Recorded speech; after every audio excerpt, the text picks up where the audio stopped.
večer. Dobrý večer, my sa tešíme, že môžeme byť s vami na východe. A radi by sme vám predstavili takých jeden z našich iných projektov. A síce ešte bližšie, takže radi by sme vám predstavili jeden z našich takých posledných veľmi rýchlych projektov po štandardnej výstavbe. A neštandardný jednak klientmi, investori sú traja, neštandardný polohou Vyšná Boca a neštandardný vo výstavbe a navrhovaní ako takom. My sme sa v poslednom období potýkali celý čas s tým, že sme neustále boli niekým dirigovaní do toho, aby sme veci robili tak, ako chce on. Aby sme neustále plnili nejaké termíny, aby sme neustále išli podľa toho, ako nám niekto povie. Tak sme si minulý rok užili vlastne jeden moment, kedy sme si mohli povedať, že sami sa rozhodneme, ako to pôjde. My nechceme ten dom komentovať, ako ani ho nechceme ukazovať ako hotový, on tam samozrejme na záver bude trochu. Tie slajdy, ktoré sú tam, sú celé urobené trošku z toho procesu, ako sa to dialo. My sme si to chceli užiť pri tom všetkom, ako sme to robili, na rozdiel od ostatných domov, že sme vlastne ten dom najprv búrali, objavovali, rozkrývali a doplňali a na mieste navrhovali a potom sme ho dokumentovali. Samozrejme chceme ho mať dokumentovaný kvôli nám.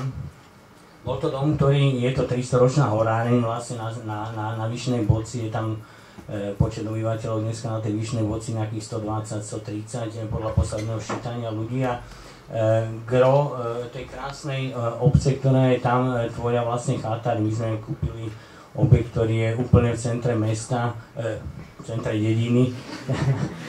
Nahradili sme a tie pozitíva toho domu sme sa snažili ako keby rozkryť a ukázať v tom našom konečnom riešení. My vieme samozrejme, ako to bolo na začiatku zahádzané a ako sme si to otvorili, tak aby sme si to vedeli sami užívať a vlastne sa nám to dosť darí. Z tých fotografií je vidieť, my sme vlastne používali technológie a techniky, ktoré sú na danom mieste ako keby normálne, bežné. Nejaké nemiestné veci sme nepoužívali. Robotníkov z Dunajskej stredy. Maďarských robotníkov sme mali, ale pravda.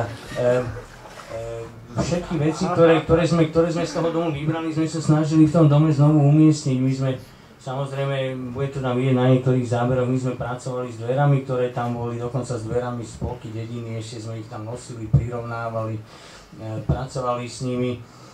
Staré pece a staré šporáky, čo tam boli, sme rozobrali a použili a integrovali do nového vykurovacieho zariadenia, ktoré sa stalo nejakým ústredným momentom toho celého priestoru.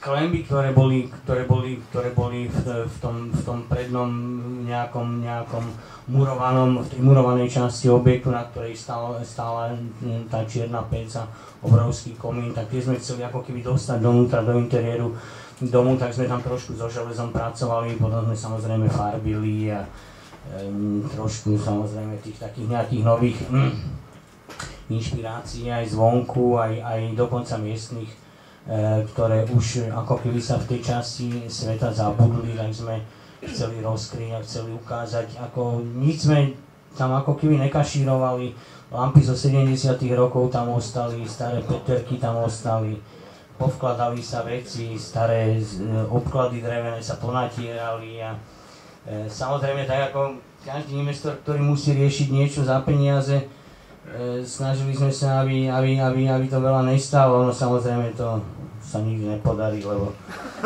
človek začne veci rozoberať a potom nemyslí na to, ako ich bude musieť skladať. A keď sme rozobrali obrovské smradlavé, špinavé, masné komíny, tak sme zistili, že nové komíny, ktoré tam dávame, sú samozrejme alebo na pätine vodorysnej plochy a tým pádom ostali nám diery v streche a museli sme strechu sa snažiť ako nejak sanovať a nahradiť a urobiť. Nechceli sme vyhorieť, nechceli sme moknúť, tak sme to samozrejme.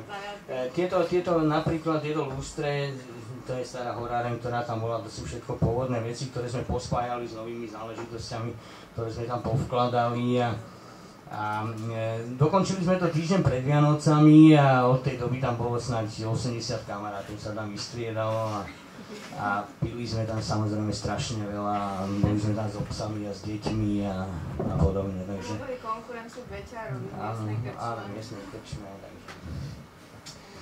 Toto je to, čo máme radi a takto by sme aspoň raz za čas chceli, aby sa nám podarilo robiť, aby nám z toho všetkým nešiblo a aby sme sa mohli chodiť za vami a aby nám bolo tak krásne. Ďakujem.